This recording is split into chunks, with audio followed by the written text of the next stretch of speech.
Gaza पिछले एक साल से युद्ध का अखाड़ा बना हुआ है।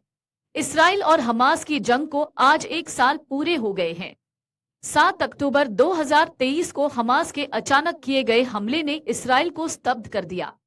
इसके बाद इसराइल ने जवाबी कार्रवाई की है, जिसमें हमास के मुखिया इस्माइल हानिया समेत हजारों लड़ाके ढेर हो गए।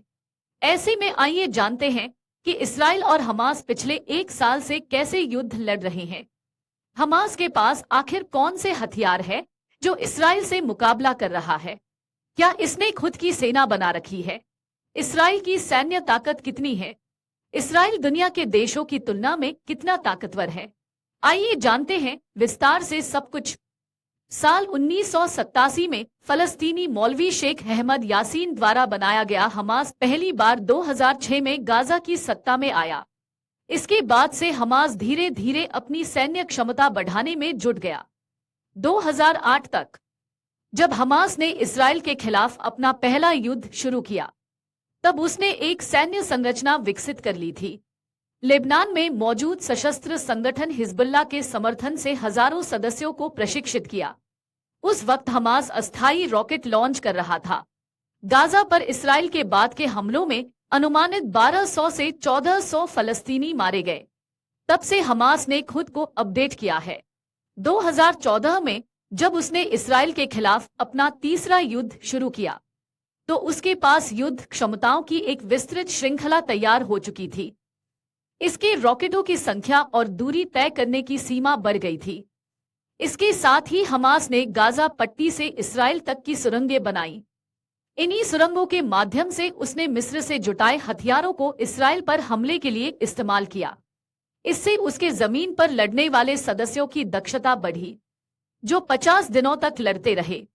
2021 में हमास ने 11 दिनों के हमले में इसराइल पर 4300 रॉकेट दाग दिए, लेकिन हमास अभी भी इसराइल का मुकाबला नहीं कर सका। 2021 में इसके हमले में एक बंकर में 1 दर्जन लोगों की मौत के बाद इसराइल के लड़ाकू विमानों और हेलीकॉप्टरों ने गाजा पर बमबारी की।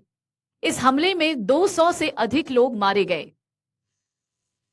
2021 के बाद 2 साल तक हमास ने इसराइल के साथ संघर्ष को बढ़ाने से परहेज किया, लेकिन 7 अक्टूबर 2023 को हुआ हमला इससे पहले हुए किसी भी हमले से कहीं अधिक खतरनाक था।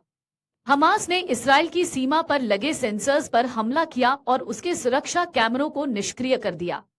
इसने उन्नत इलेक्ट्रॉनिक युद्ध का उपयोग किया और इस्राएली संचार प्रणालियों को जाम कर दिया। इससे स्पष्ट हो गया कि विदेशी मदद के जरिए हमास कुछ समय से अपनी सैन्य प्रौद्योगिकियों को बढ़ा चुका है। इकोनॉमिस्ट ने अपनी एक रिपोर्ट में बताया कि इसराइल के रक्षा बल संख्या और उपकरण दोनों में हमास से कहीं आगे निकल चुके हैं। इसराइल ने हमास की सैन्य शक्ति को लगभग 30,000 लड़ाकों तक सीमित कर दिया है। हमास के हमले के बाद ही इसराइल ने हमास से निपटने के लिए 3 लाख आरक्षित सैनिकों को बुला लिया। इसके अलावा आईडीएफ के बहुत बड़े शस्त्रागार में मिसाइल नौकाएं और टैंक शामिल हैं। हमास के हाल के हमले के बाद इसराइल लगातार इसके ठिकानों पर पलटवार कर रहा है। जवाबी कार्रवाई में इसराइली रक्षा बलों ने 6,000 रॉकेट दागे हैं, जिसमें 1,000 से ज्यादा आतंकी ढेर हुए हैं।